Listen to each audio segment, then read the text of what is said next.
All right, this is Statistics and Probability 7.SP.2. Bobby wants to determine the mean average word length of words in his math book that has a total of 287 pages. Bobby randomly picked 10 words from the book and repeated this process 19 times. Sounds like Bobby needs to find something else to do. He organized his findings in a table and a histogram below to show the average word length of the 19 samples. So the way that I'm looking at this child has opened up the book and counted every word on the page to see how many words are in each page. He picked 10 random pages. Whoa. Oh, the length of the word. Okay, well, that's interesting. He wasn't counting the words. He was selecting how long the words are. So the difference between the word at and decrease. Hat has 3 letters. Decrease has 8 letters. So that's what he's doing. Got it. So basically, the questions are asking, what is the population? Well, the population is 287 pages of words. So the population is 287 pages of words. So very large. What is the sample? 10 words randomly picked from 19 different pages. So his sample is good because he did it totally randomly. He flipped open the book, chose 10 words, flipped open the book, chose 10 words. He did that 19 times. So his sample is good. It does kind of choose just a good sample. Why was a sample taken instead of using the entire population? The population was too large to census. And census just means to check in, to survey. Did the average word length differ in all the samples? Well, I'm going to have to be old and look. 3, 2, 4, 1. There's a couple of repeats, maybe. Let's see. There's a 4, 1 and a 4, 1.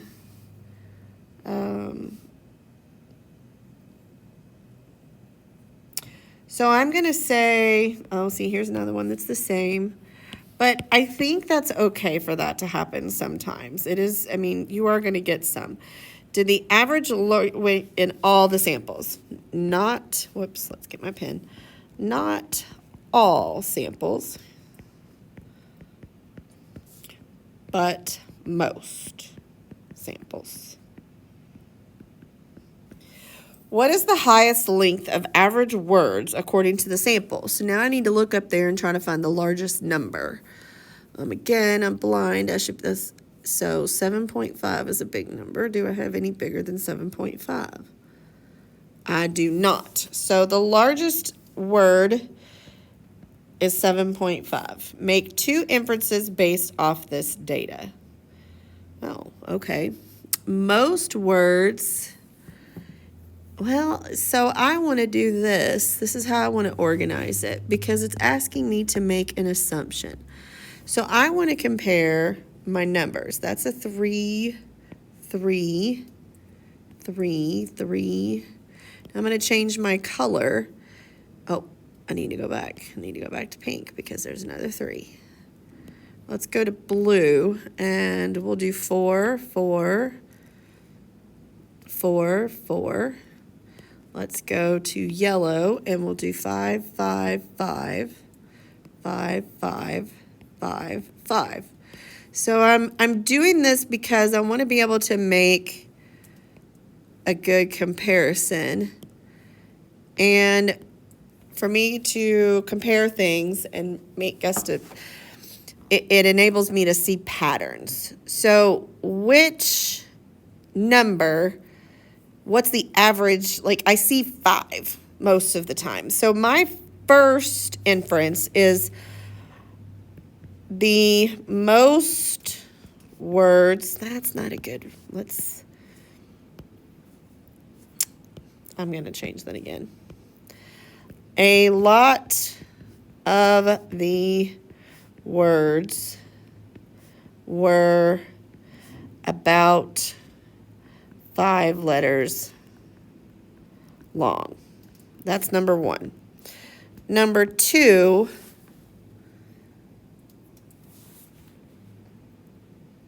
a word over 7 letters doesn't happen often. You could, you know, I highlighted all that stuff, and now I feel like a ding dong because it was all right here. As you can tell, 7 happened there, but it's telling you how many times it happened. 5 to 6 is our average. So 5 to 6 is our average, which is what I came up with. 5 to 6 is the average. 7 to 8 letters long is the least amount. The histogram shows that better than the, what do they call that? Table? Table. What do you think would happen to the data if Bobby had 40 samples instead of 19? Well, there would be less and less variation as you sampled more. Think of flipping a coin. You know that you're going to get heads or tails, but if you only do it 10 times, one of those is probably going to be like 2 and the other one might be 8. So the more you flip it, the more samples that you have flipping that coin, you're going to be able to tell that on average, half of the time you're going to get heads and half of the time you're going to get tails. So that's what they're talking about. How can Bobby come up with the best estimate for the average word length in his math book? Oh, Bobby could average, which means takes the mean, all the numbers in his sample.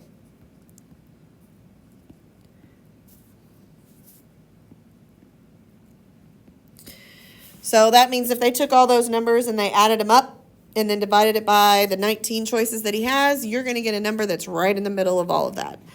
So that is what I've got. I will zoom this out so that you can see it better. But that is the end of today's.